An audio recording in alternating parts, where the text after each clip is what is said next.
Eh bien, merci à l'Institut de recherche et d'études de la libre pensée de m'inviter. Je suis Jean-Luc Romero-Michel, le président de l'Association pour le droit de mourir dans la dignité, qui est une association qui existe depuis 37 ans et qui se bat pour que chacune et chacun puisse choisir les conditions de sa fin de vie. Et voilà donc le combat que nous menons, c'est celui donc du choix. On est aujourd'hui dans un pays où ce ne sont pas forcément les Françaises et les Français qui choisissent ce qu'ils souhaitent en fin de vie, c'est souvent les gens qui sont autour du lit. Et les trois lois que nous avons eues ces dernières années n'ont toujours pas permis à chacune et chacun de choisir ce qu'ils souhaitent. Alors, on est dans une situation autour du droit de mourir dans la dignité qui est quand même très particulière, puisque en 10 ans, nous avons eu trois lois. Ce qui est quand même étonnant sur une question comme celle-là, qui mériterait qu'on s'y penche sereinement et qu'on légifère pour un certain temps, voir qu'en 10 ans nous avons dû voter trois lois, ça prouve quelque part que ça ne fonctionne pas. Parce que pourquoi revenir sans arrêt devant le Parlement si les choses fonctionnaient? Le constat est quand même simple, on meurt mal en France et tout le monde est d'accord avec cela, que l'on soit favorable à la libre disposition de chacun de sa fin de vie ou nos opposants, c'est-à-dire les anti-choix, ceux qui sont contre l'avortement par exemple, et qui sont donc contre le droit de mourir dans la dignité. Pour chacune et chacun d'entre nous, le constat est là, et tous les rapports qui ont été faits depuis 10 ans le montrent. On est un des pays en Europe où nous mourrons le plus mal, et où en tout cas où il y a une certitude, la personne en fin de vie n'est pas entendue. En 10 ans, en fait, peu de choses ont avancé. Et c'est ça qui est étonnant, puisqu'on a eu en janvier 2016 une nouvelle loi qui mettrait, au dire de ceux qui ont écrit cette loi, le patient au centre des décisions. Et on constate déjà un premier échec. La première loi de 2005, qui, je vous le rappelle, avait été faite après l'affaire Vincent Imbert, c'était ce jeune garçon qui demandait au président de la République de l'époque, Jacques Chirac, le droit de mourir. Il avait eu un accident, il était complètement paralysé, il ne pouvait plus communiquer qu'avec un doigt. Il estimait que son corps était devenu une prison. Il n'avait aucune possibilité que sa vie s'améliore. Et comme il était jeune, il savait que ça pouvait durer des années. Et il avait demandé le droit de mourir dans la dignité au président Chirac. Et sa maman avait essayé, Marie Imbert, que chacun se rappelle, avait essayé de l'aider. N'y était d'ailleurs pas parvenu. C'était un médecin qui l'avait libéré de son corps devenu une prison. Et donc beaucoup d'émotions dans le pays, et donc on décide de s'atteler à la première loi Leonetti. Et donc la loi Leonetti, elle avait déjà comme premier objectif de supprimer l'acharnement thérapeutique. Ce qu'on a rebaptisé d'ailleurs à l'époque obstination déraisonnable. Bah, qu'est-ce qu'on constate 10 ans après cette loi? Et au moment où on vient de voter une nouvelle loi, eh bien évidemment que l'acharnement thérapeutique continue dans notre pays. 50% des chimiothérapies sont faites dans les 15 derniers jours de la vie. Certaines ou certains d'entre vous ont eu un cancer ou d'autres maladies et savent ce que c'est qu'une chimiothérapie. C'est fait soit pour nous guérir d'un cancer, soit en tout cas pour nous donner un horizon. C'est certainement pas, ou à de rares exceptions, un acte de confort quand on sait les effets secondaires que ça peut avoir. Et donc penser que la moitié des chimiothérapies sont données dans les 15 derniers jours de la vie, si ça c'est pas une preuve d'acharnement thérapeutique, je ne sais pas ce que c'est. Donc on voit premier exemple.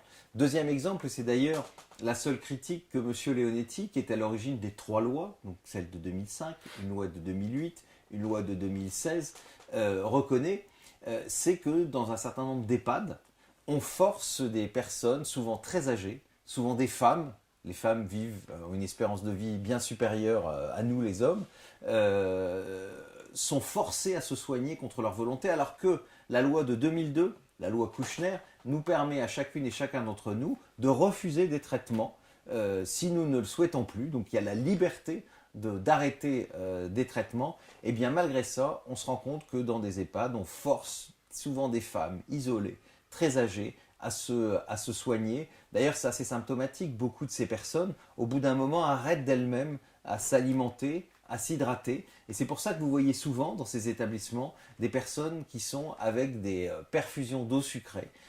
Parce qu'on les alimente aussi quelque part contre leur volonté. Et je ne parle pas non plus de cas comme Vincent Lambert. Vous voyez, il y a une certaine similitude avec Vincent Imbert, ce jeune homme qui est dans le coma, qui avait dit quand il avait la possession de tous ses moyens, que s'il était dans cette situation, il ne souhaiterait pas que ça continue, mais il ne l'a malheureusement pas écrit. Et depuis des années, une partie de sa famille veut le faire vivre dans des conditions qu'il n'a pas choisies, et l'autre essaye de le libérer. Des cas comme Vincent Lambert, il y en a 1500, 1700 en France. Alors tous n'ont pas dit que s'ils étaient dans un coma irréversible, ils ne souhaitaient pas arrêter. Et il faut les respecter, parce qu'on reste un citoyen jusqu'au bout et c'est notre volonté qui doit être respectée. Mais il y en a combien qui ont été dans cette même situation et qui aujourd'hui attendent dans des maisons spécialisées que la fin arrive et qui peut être très longue, parce que vous savez, quand vous êtes jeune, que vous avez des organes vitaux en pleine forme, eh bien ça peut durer des années. Et donc des années de souffrance pour vos proches et peut-être pour la personne, parce que les gens n'en sont pas revenus et qu'on ne sait pas vraiment ce qu'elles vivent. Donc on voit que le premier objectif des lois d'il y a 10 ans, c'était l'acharnement thérapeutique. L'acharnement thérapeutique continue aujourd'hui dans notre pays. Le deuxième objectif de la loi de 2005, c'était l'accès pour tous aux soins palliatifs. Eh bien, le constat est quand même terrible. Il y a bien sûr eu des progrès à la marge. Il y a bien sûr eu plus de lits, plus d'unités de soins palliatifs, mais quand on regarde des rapports de la Cour des comptes, quand on regarde des rapports de l'IGAS, on se rend compte que eh bien, il y a à peu près 25% des gens qui en ont besoin qui bénéficient de soins palliatifs. Ça veut donc dire qu'il y aurait toujours 75% des Français qui n'en bénéficient pas. C'est donc une espèce de loterie. Si vous mourrez au bon moment, que vous avez en plus un peu de relation, vous avez toutes les chances. Sinon, énormément de personnes eh bien, n'ont pas cet accès aux soins palliatifs et c'est un terrible échec. Et c'est d'autant plus un terrible échec que ceux qui refusent le choix libre de chacun et chacun d'entre nous nous disent que l'alpha et l'oméga de la fin de vie seraient les soins palliatifs. Et pourtant, ils n'ont pas permis qu'on atteigne. Et je pense notamment à M. Leonetti, qui a été le monsieur fin de vie des gouvernements de droite et de gauche, dont on sait les convictions religieuses l'animent plus que les convictions de l'intérêt général. Eh bien, aujourd'hui, on est dans cette situation qui fait qu'il y a en plus une inégalité totale.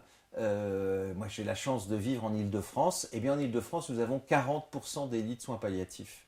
Et nous avons 18% de la population. Donc vous voyez cette inégalité absolument totale et absolument scandaleuse.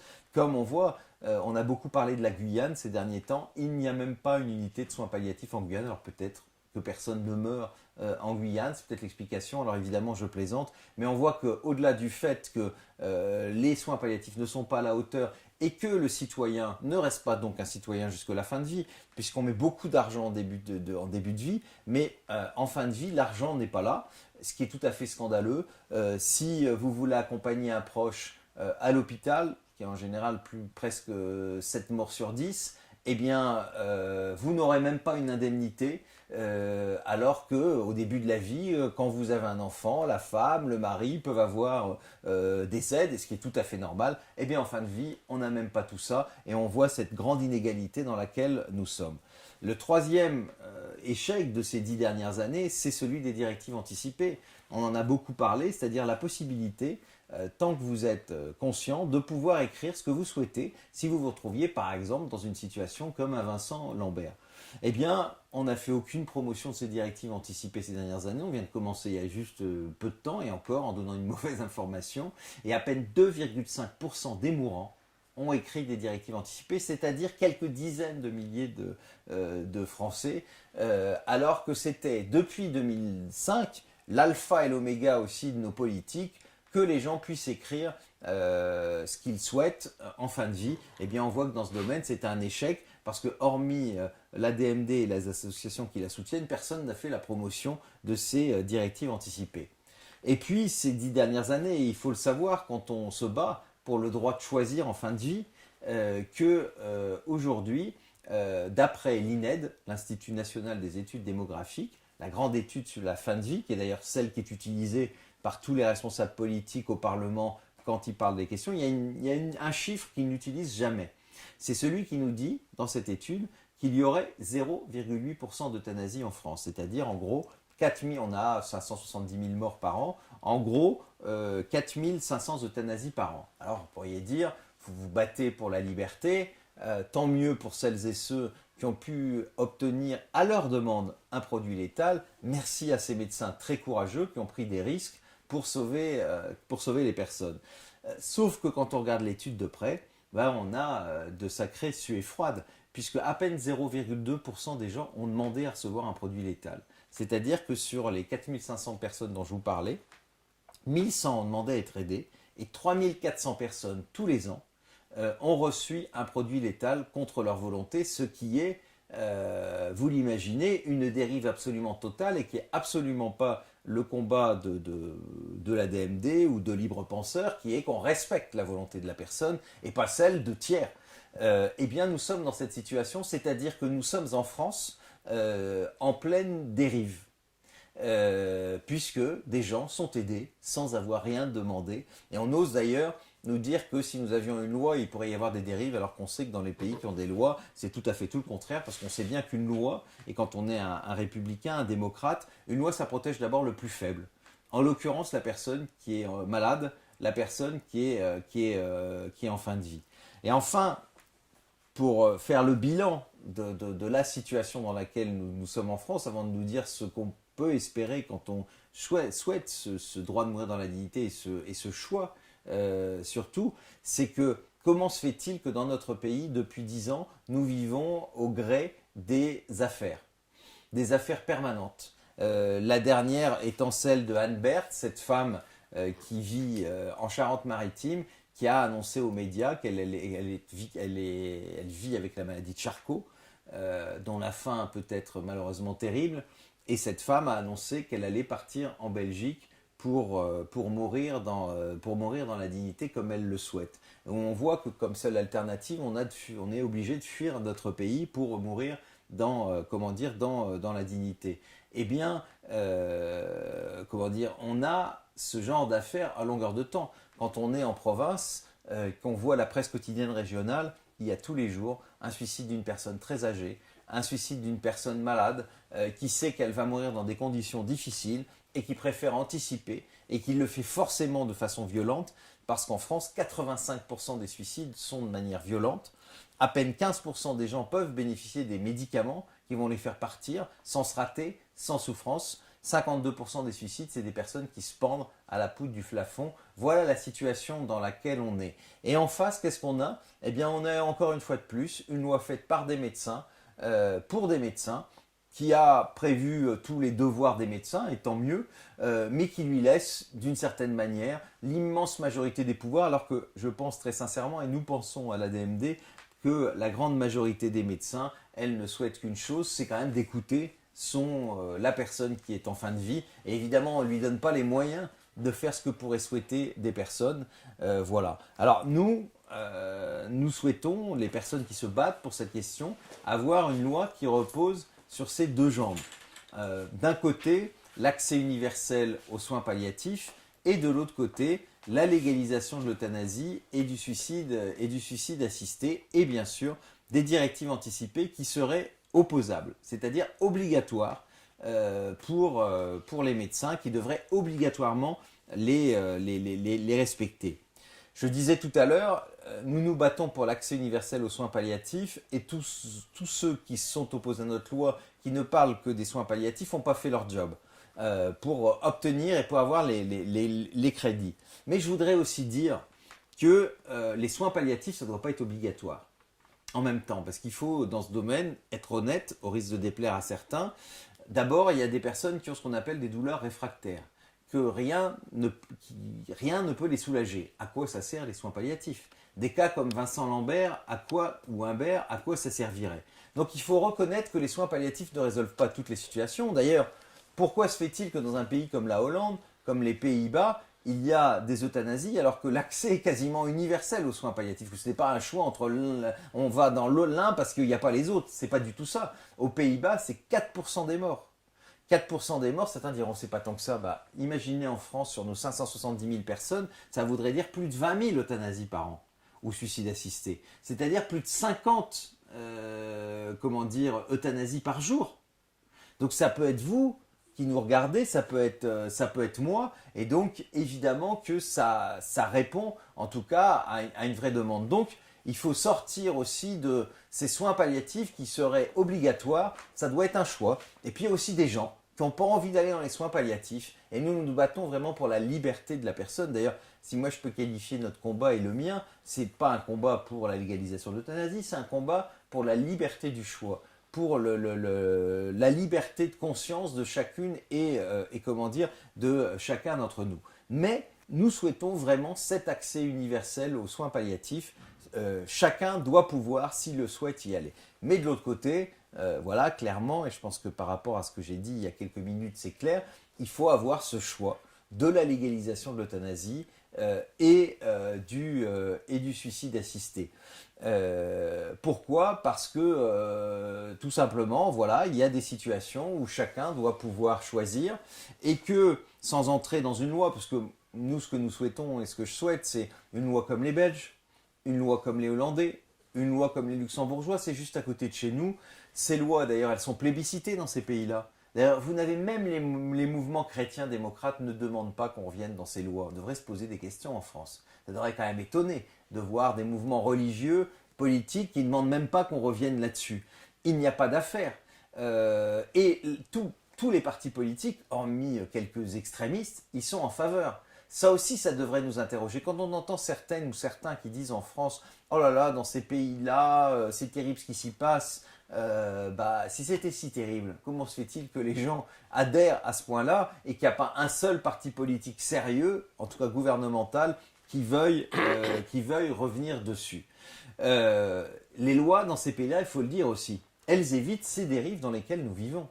Et c'est ça le grand paradoxe, c'est qu'on entend un certain nombre d'intellectuels ou toujours ces mêmes responsables politiques qui sont souvent des grands professeurs de médecine à la retraite depuis longtemps et qui ne voient plus forcément ce qu'est la souffrance au quotidien, qui nous disent attention, avec une loi sur l'euthanasie, il y aurait des dérives. Toujours étonnant d'entendre, notamment de la part de parlementaires, nous dire que s'ils votent une loi, elle ne va pas être respectée, qu'il va y avoir des dérives. S'ils sont si peu sûrs de leur façon d'écrire la loi, je pense qu'il vaut mieux pas se présenter aux élections et vraiment faire autre chose. Parce qu'une loi, et on le sait bien, la première des conditions de la loi, c'est de protéger le plus faible. Je le disais tout à l'heure, celui qui est malade, celui qui est en fin de vie. Quand une loi est bien faite, elle pose des conditions. Et à partir de ce moment-là, bien sûr qu'il ne peut pas y avoir de dérive, bien sûr qu'on ne va pas aider des gens contre leur volonté, puisque la première des conditions, c'est la volonté de la personne. Et sa volonté à elle, et je le dis encore pour ceux qui auraient parfois des inquiétudes, pas celle des gens qui sont autour du lit. Et sa volonté, si elle peut l'exprimer elle-même, ou en tout cas celle de ces directives anticipées. Donc on le voit, cette loi elle est protectrice, elle évite les dérives, et je dirais même que c'est une loi de santé publique parce qu'elle évite certains suicides prématurés et certains suicides violents. On sait qu'en France, on a le terrible record, dans la zone OCDE, d'avoir le plus de suicides avec la Corée du Sud et avec le Japon. Dans ces deux pays, c'est souvent le suicide des jeunes, des raisons qu'on aurait pu éviter. Chez nous, c'est le suicide de personnes très âgées ou c'est le suicide de grands malades. On voit bien qu'on ne peut plus laisser ces personnes obligées de se suicider, et je le disais tout à l'heure, d'une manière violente, puisque les suicides avec des médicaments, c'est à peine 15% des gens qui en bénéficient. Donc on voit bien que cette loi, c'est une loi donc très protectrice, c'est une loi de santé publique. Et pour le dire d'une manière plus globale, la loi qu'on souhaite, c'est une loi républicaine.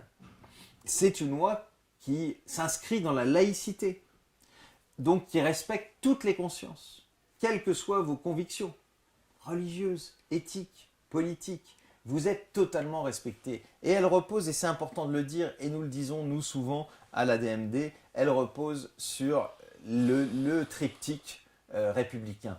La liberté, l'égalité et la fraternité. La liberté.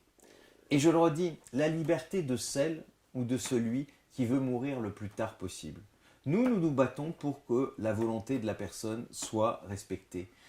On est un citoyen jusqu'au bout de notre vie. Si on veut mourir le plus tard possible, eh bien, c'est notre choix. Il doit être totalement respecté. Et je le dis à ceux qui s'opposent à cette liberté, qu'ils ont tout à fait intérêt à soutenir notre loi.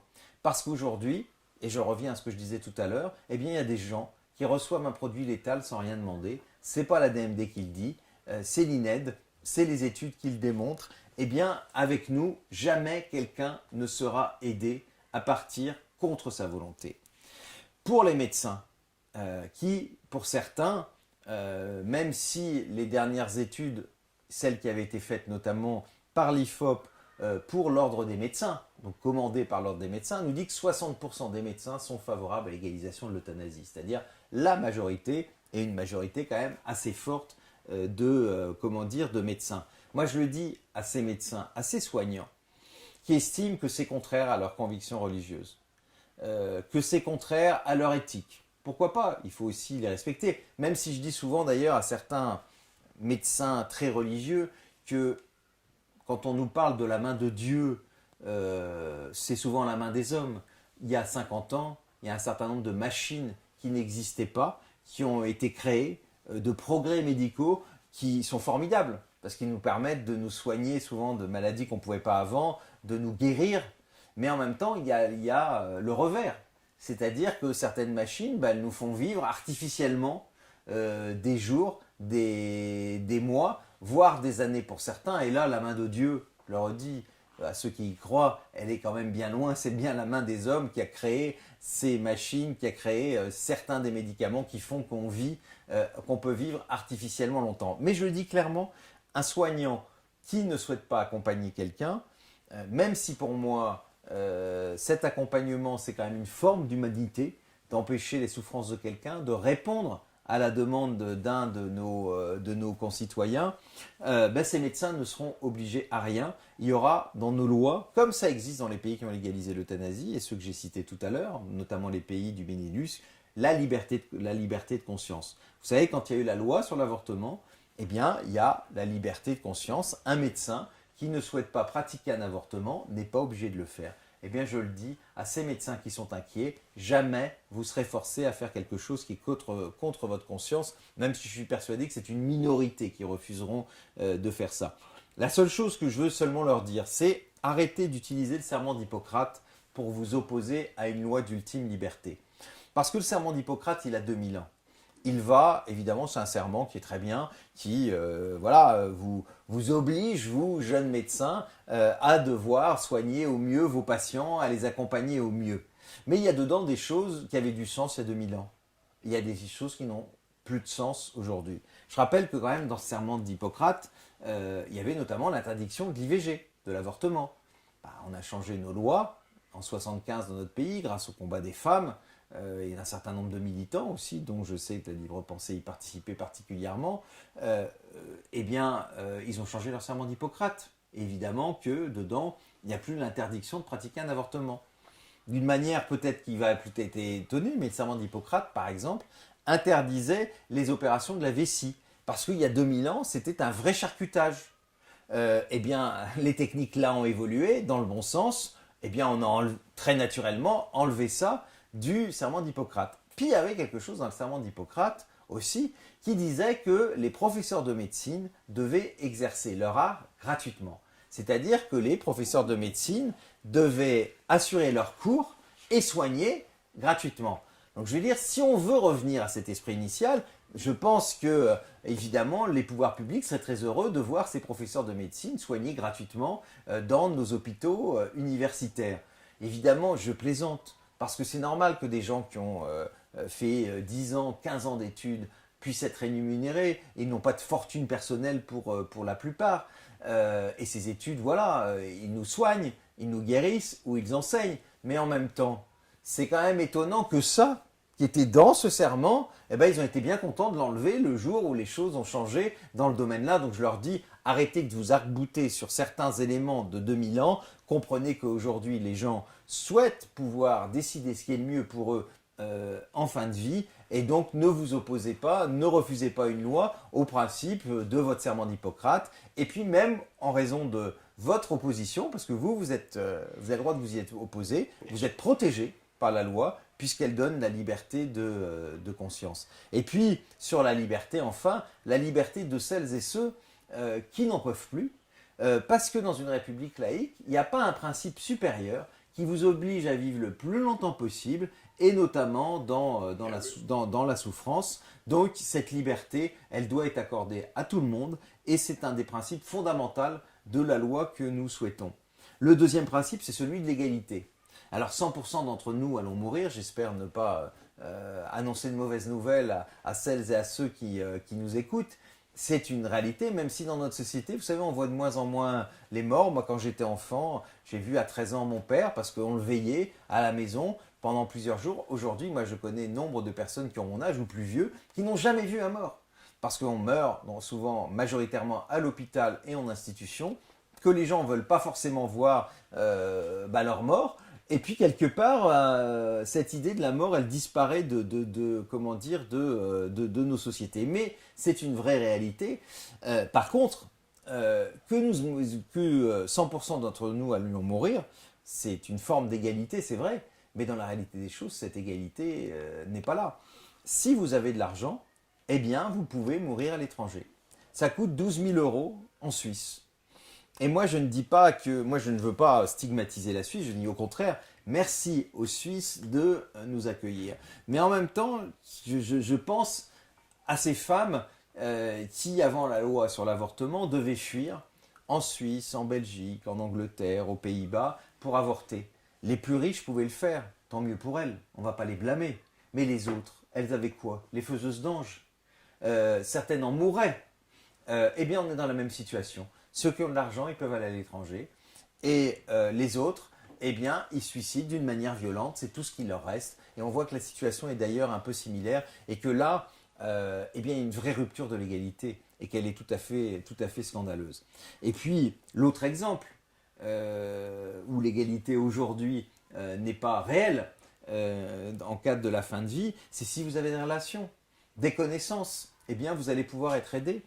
Vous savez, moi, la première fois que je suis allé à une réunion de l'association pour le droit de mourir dans la dignité, il y avait une femme qui intervenait. Je ne savais pas qui était cette femme. Et en fait, cette femme était Mireille Jospin, la mère de l'ancien Premier ministre, une des créatrices de notre association. Et elle disait, vous savez, moi, je me bats dans cette association parce qu'il faut que chacun puisse avoir cette ultime liberté. Mais je ne me bats pas pour moi. Parce que moi, j'aurai les moyens de trouver les médicaments et je saurai comment faire. Effectivement, Mireille Jospin, le jour où elle a décidé de mourir, elle a eu accès aux médicaments qui lui ont permis de partir en quelques secondes sans aucune souffrance. D'ailleurs, sa fille, Noël Châtelet, a fait un très beau livre et un très beau film qui raconte cette histoire. Mais on voit que eh bien, l'immense majorité d'entre nous, l'immense majorité des Français n'a pas accès à ces médicaments. Et c'est bien pour ça que la loi qu'on souhaite, je disais tout à l'heure, c'est une loi de liberté, c'est une loi d'égalité, parce qu'on passera avec cette loi de l'égalité formelle à l'égalité réelle. Et enfin, une loi de solidarité et de fraternité, parce que aujourd'hui, on ne peut pas soulager toutes les douleurs, ni toutes les souffrances. Les douleurs physiques, on en soulage la grande majorité. Mais il y a 10%, à peu près 5000 personnes, qui ont des douleurs réfractaires, qu'on ne peut pas soulager. Qu'est-ce qu'on leur dit? Vous avez juste droit à une sédation terminale où on va arrêter de vous alimenter, vous hydrater, et vous pouvez mettre 3 semaines à mourir, ce qui inquiète beaucoup de gens, ce qui peut affoler, qui peut être utile pour des personnes très âgées, très malades, très fatiguées, qui peuvent mourir en quelques heures, mais pour d'autres, qui les rend dans une grande inquiétude où vous devez aller absolument dans des soins palliatifs pour des gens qui ne veulent pas y aller, qui trouvent ce passage inutile, ils ont fini leur vie, ils veulent mourir. Mais globalement, on soulage quand même, disons, 90% des douleurs physiques. Mais n'oublions pas les 10% qui restent. Et les souffrances psychiques, celles dont on ne parle jamais, ou dont certains nous disent quand ils ont des patients en fin de vie, « Ah, ces gens sont déprimés, etc. » Non, ces gens ne sont pas déprimés. Ils savent qu'ils vont mourir. Ils ont une vie riche, complète. ils ont dit au revoir aux gens qu'ils aiment.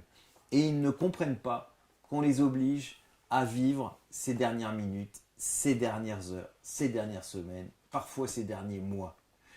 C'est pour eux une souffrance incroyable. Qu'en tant que président de la DMD, j'ai constaté à plusieurs reprises auprès d'un demandant de la DMD qui m'avait demandé de venir les voir à la fin. Donc voilà, et j'en conclus là. La loi que nous souhaitons, c'est une loi pour tout le monde. Ce n'est pas une loi pour des militants simplement de l'euthanasie. Le mérite de cette loi et de ce droit nouveau qu'on va avoir, c'est un droit pour tout le monde.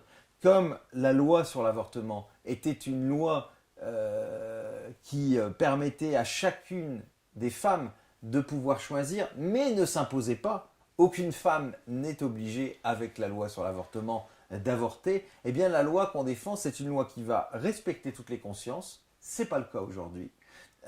Et qui va donner la liberté à chacun de décider ce qui est le mieux pour lui en fin de vie. C'est donc vraiment une loi républicaine, une loi laïque, une loi qui s'impose en 2017 parce qu'il n'est plus normal, de mourir sans être entendu.